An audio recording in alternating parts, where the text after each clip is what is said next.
So ఈరోజు partial fractions చూద్దాం. So 2/x into x plus 2 ఇచ్చాడు. సో దీన్ని మనం డివైడ్ చేసుకోవచ్చు. So x into x plus 2 2 parts ఉంది కాబట్టి సో a/x ఒక పార్ట్ అండ్ b/x ప్లస్ 2 అనేది ఒక పార్ట్.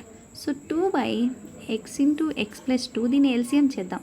సో ఎంత వస్తుంది? x into x plus 2.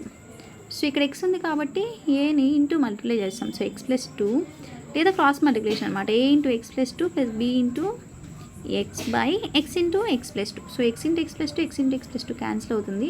So 2 is equal to a into x plus 2 plus bx. So first ఇక్కడ x is equal to 0 అనే కదా అర్థం. So x is equal to 0 substitute చేస్తాం. So 2 is equal to a into x plus 0 substitute చేస్తే 0 plus 2 plus b into 0 అంటే 0. So 2 is equal to a into 0 plus 2 ఎంత?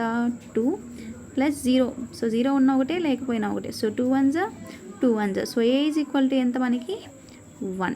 So ఇప్పుడు x is equal x plus 2 is equal to 0, x is equal to -2. So x is equal to -2 substitute చేసి ఇందులో 2 is equal to a into -2 plus 2 plus b into -2. So 2 is equal to a into -2 plus 2 అంటే 0, -2 into b -2b. So 2 is equal to -2b. So 2 1 జా 2 1 జా. So b ఎంత మనకి? -1. So answer ఎంత మనకి? ఏ ప్లేస్లో సబ్స్టిట్యూట్ చేద్దాం? 1/x ప్లస్ b ఎంత? -1/x plus 2. సో మనకి 2/x into x plus 1 partial ఫ్రాక్షన్స్లో ఎంత వస్తుంది? So 1/x plus -1/x plus 2 is